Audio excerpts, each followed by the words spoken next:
Welcome to Lady Learnalot's YouTube channel. I will start by mentioning 11 things you should do when writing a history essay. 1. Do not use slang. 2. Do not use chatty or colloquial terms. In history, you must use plain formal language. 3. Do not write your essays in point form. Write full sentences in paragraphs. 4. Do not use the personal pronoun, I. Instead of saying, I think that, say, it can be argued that. 5. Do not call historical figures by their first names.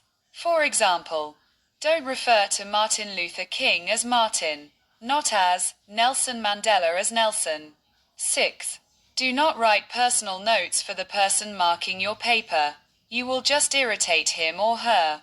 7. Do not color in, highlight or draw little smileys in your work. 8. Do not make comments or value judgments that are not directly asked for in the question. 9. Do not use etc. Etc. usually indicates that you can't think of any more examples. If you said peas, carrots and potatoes, etc., the reader knows that you know many other examples of vegetables. But in a history essay, if you say, those who were tried at the Rivonia trial were Mandela, Sisulu, etc., it usually means that you do not know any more names. 10. Do not make up your own abbreviations. Only use recognized abbreviations. You can use USA for United States of America or BC for Black Consciousness. 11. Do not use words that you do not understand, even if they sound cool. The next step. This is important. The history essay must be in third person, like you are telling back or event. You do not write I or we. When writing a history essay, you do not table it. This means that you do not write the word introduction and body.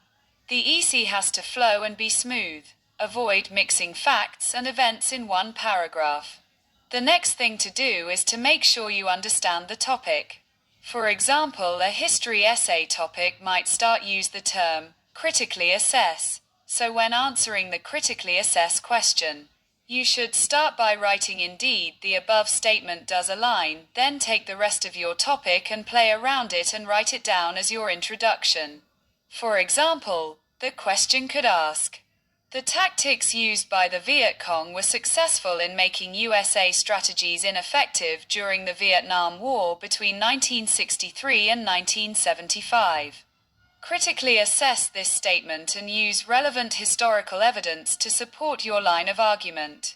There you will write your introduction like this. Indeed, the tactics used by the Viet Cong were successful in making USA strategies ineffective during the Vietnam War between 1963 and 1975. Do you see how I just placed the word indeed and played around my topic? It is simple as that. It is not complicated at all. Then the conclusion has to link or kinda be the same as your introduction. Remember to not use the term I or we as a history essay has to be in third person. So you can use the terms concluding, overall, and in conclusion. So based on the topic I mentioned, your conclusion will be like this. Concluding. The tactics used by the Viet Cong were highly successful in making USA strategies ineffective during the Vietnam War between 1963 and 1975, as the Viet Cong came out victorious. Please notice how the introduction and conclusion are linking or kinda the same.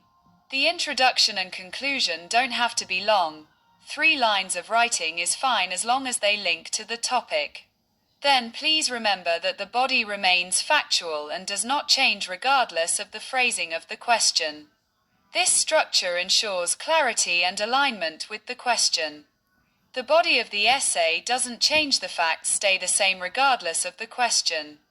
The body of your essay has to follow the Peel structure, which is used to make opinions and findings of your essay clear. Your essay has to flow according to the facts and dates in your textbook. Point. Begin your paragraph by stating your point. Explanation. Give evidence to substantiate your point, example, or evidence.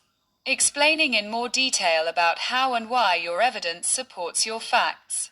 Don't overthink this. Nothing changes from the information you learned. Just write the facts the way they are mentioned in events in the textbook, then you are good to go. Good luck! You've got this. Please note that the correct length for a history essay is 3 pages, nothing less.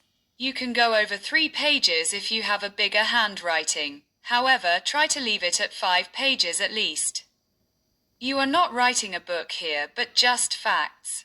If you have a smaller handwriting, your pages should at least be 2 or 2.5. The markers only focus on facts and not on the pages so much. However, try to follow the correct length when writing your history essay. Good luck!